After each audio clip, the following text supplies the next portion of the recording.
Bonjour, cher maître, honorable assistance. Je me présente, c'est Dr Chenef. Je vous remercie de cette invitation et ce merveilleux congrès.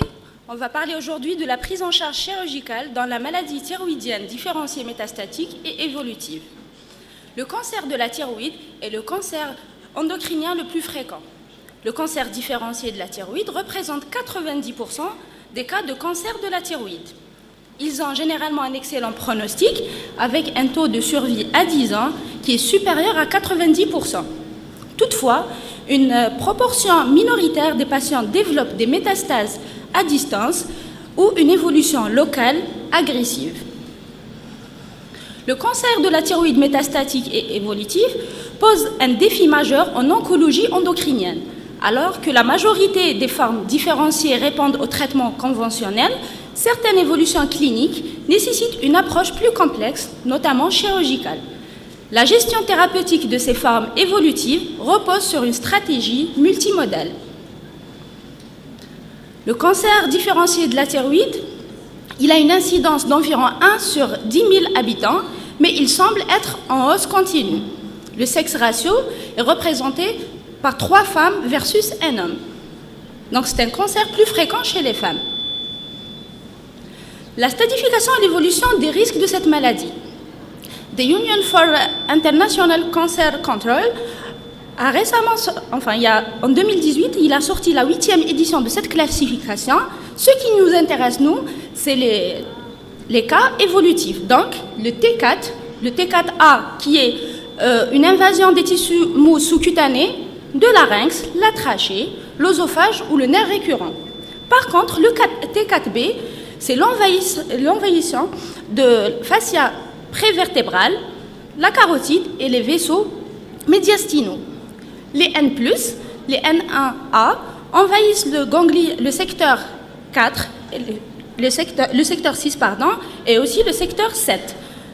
Le N1B envahissent le secteur latéral ou rétropharyngé. L'apparition du métastase classe d'emblée le malade en M1. Le système de classification TNM fournit une estimation du risque de mortalité. L'estimation initiale du risque de la maladie persistante et récurrente doit être révisée au cours du suivi et reflète l'évolution de la maladie et les réponses au traitement. Donc, comme vous voyez, il passe d'une guérison avec une espérance de vie qui avoisine les 100% jusqu'à moins de 50% pour les cancers évolutifs et métastatiques. Qu'en est-il de la prise en charge chirurgicale? On doit d'abord commencer par la prise en charge du primitif. Selon les recommandations de l'ESMO, la dernière était publiée en 2019, la thyroïdectomie totale et systématique, c'est un geste de référence. Il permet l'efficacité à l'irathérapie, il permet un suivi par la thyroglobuline.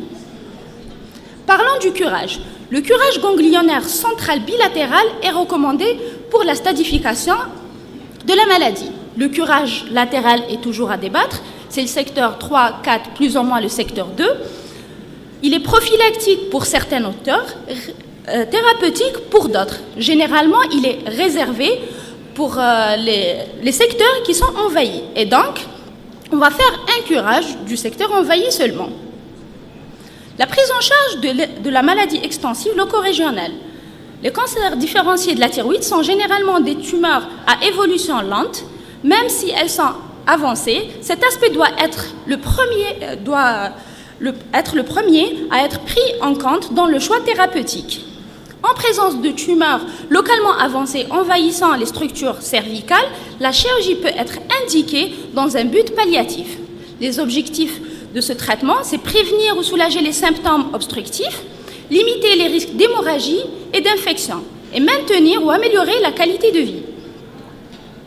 La localisation d'invasion du nerf récurrent doit être prise en compte dans la décision de la préservation ou non de ce dernier. Les résections extensives avec laryngectomie totale, œsophagectomie et ou résection des gros vaisseaux a été rapportée dans des cas assez particuliers et dans des centres experts. Mais la morbimortalité reste élevée. Il n'existe pas de preuves de haut niveau indiquant que cette approche améliore la survie. Le pronostic n'est pas non plus affecté par une résection palliative R2 ou même par une réduction tumorale. Et donc, généralement, elle n'est pas recommandée. La trachéotomie peut être indiquée pour soulager les symptômes, mais son impact sur la qualité de vie doit être pris en charge. C'est un tableau qui récapitule un peu tout ce que je viens de dire. Donc, pour les tumeurs classées T4A, une thyroïdectomie totale avec un curage central prophylactique. Généralement, les tumeurs classées T4B, il n'y a pas d'indication chirurgicale. Pour les tumeurs N1A, c'est une thyroïdectomie totale avec curage central. Et pour les N1B, thyroïdectomie totale avec curage central bilatéral associé à un curage latéral du secteur envahi. Quels sont les risques de cette chirurgie? Il y a le risque lésionnel nerveux, surtout le nerf récurrent. Il provoque une dysphonie avec une dyspnée post-opératoire.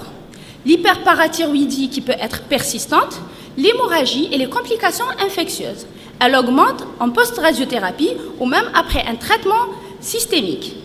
Ces risques imposent une sélection rigoureuse des malades à la chirurgie qui doit rester un outil dans la stratégie globale. On va parler là maintenant de la prise en charge des métastases. Les métastases doivent être analysées individuellement selon leur site, leur évolution et la réponse au traitement systémique. Des métastases à distance sont décrites dans moins de 10% des patients atteints d'un cancer thyroïdien différencié.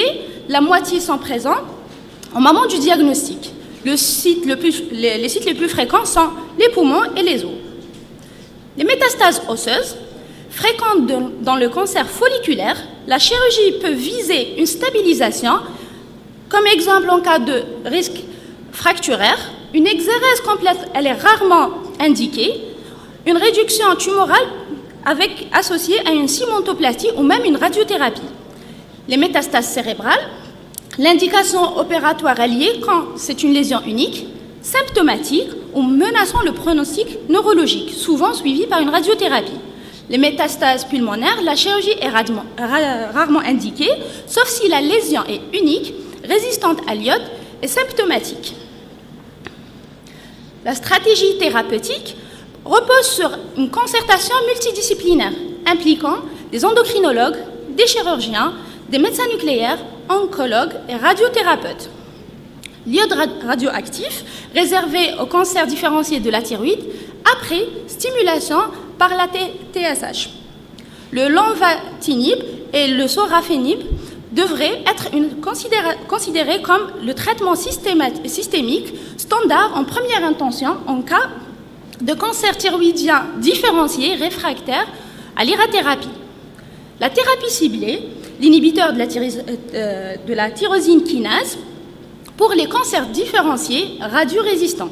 La radiothérapie externe, elle est rarement utilisée, le plus souvent elle est utilisée pour quand il y a une contre-indication de la chirurgie.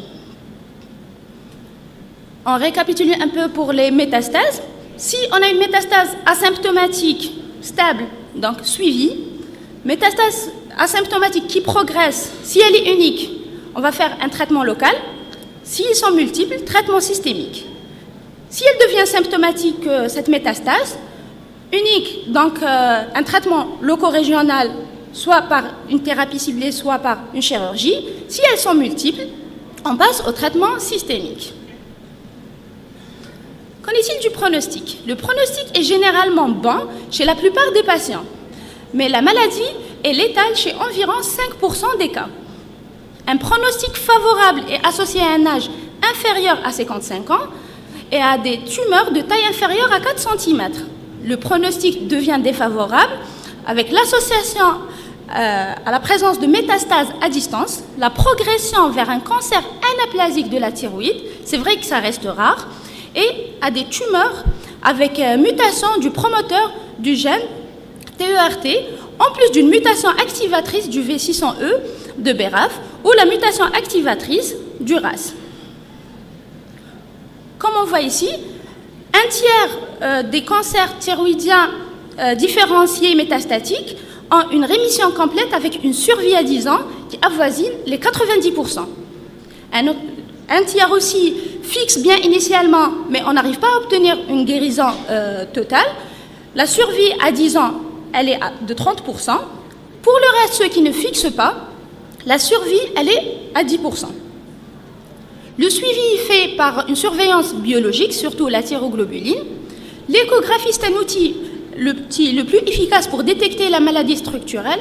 Du coup, l'imagerie fonctionnelle, la scintigraphie et morphologique comme l'IRM et le scanner sont indiquées en cas de suspicion de métastases locorégionales et ou à distance ou chez les patients présentant des métastases déjà connues.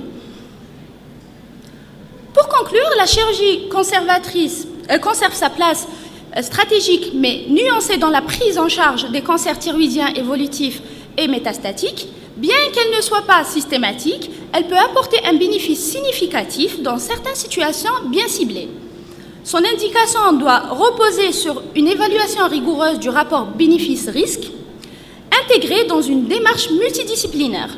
Le suivi au long cours et la coordination entre les spécialités sont le garant d'une prise en charge optimale.